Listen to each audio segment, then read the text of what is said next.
up? This is Steve. Little Charlie Daniels.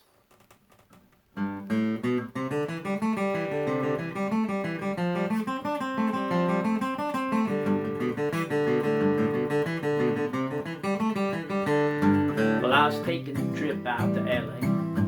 Touring along in my Chevrolet. I was smoking the number and listening to the radio.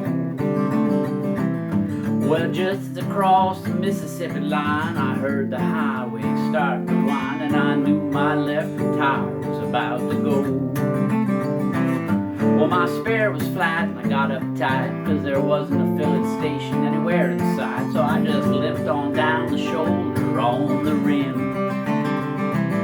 I went as far as I could, and when I stopped my car, it was right outside this little old bar. It was a redneck-looking joint called the Dewdrop Inn.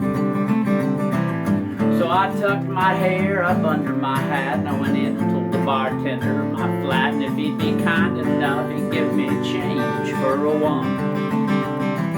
Well, there was one thing I was sure proud to see. There weren't a soul in the place except for him and me, and he just looked disgusted and pointed toward the telephone. So I called up the station down the roadway, and they said they weren't very busy that day, and they could have someone out in only 10 minutes or so.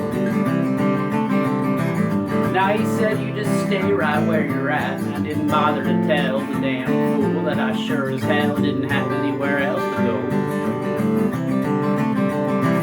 I just ordered up a beer and sat down at the bar when this fellow walks in and says, who owns that car with a peace sign, bag wheels, and 4 on the floor?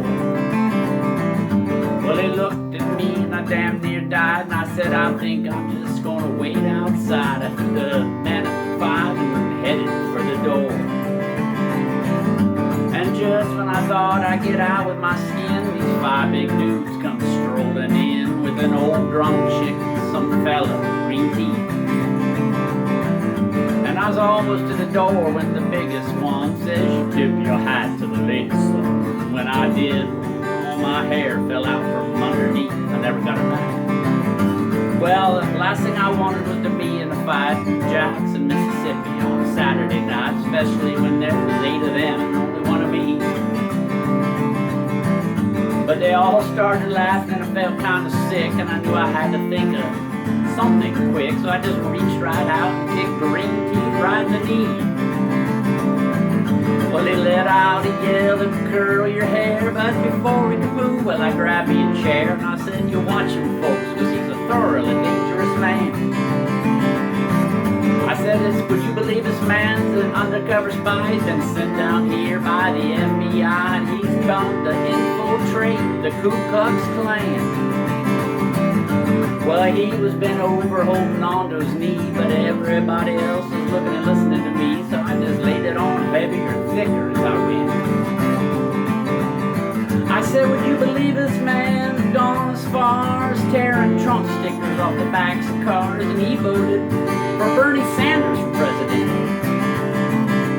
Yeah, he's a friend of them long-haired hippie-type pinko fags. I bet he's even got an Antifa flag hanging up on the wall inside of his garage.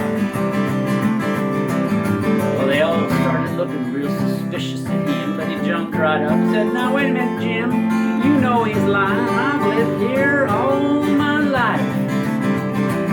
I'm a faithful follower of Brother John Birch, and I belong to the Antioch Baptist Church, and hell, I even got a garage. Call and ask my wife. But then he started saying something about the way I was dressed, and I wasn't going to stick around for the rest. I was too busy moving and hoping I didn't run out of luck. When I hit the door, I was making tracks. My car was just coming down off the tracks, and I threw the man a 20, jumped in and fired that mother up. Well, Jeff Gordon, he'd sure be proud of the way I was moving as I passed that crowd coming out of the door and heading towards me at a trot. But I guess I should have gone ahead and run, but somehow I just couldn't resist the fun of chasing them all just once around the parking lot.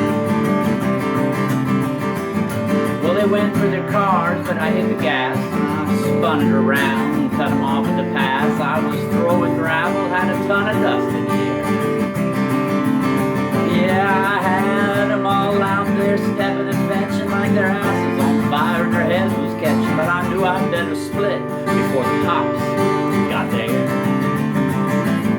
When I hit the road, I was really wheeling. I had gravel flying and the rubber was squealing. I didn't slow down, I was almost Arkansas.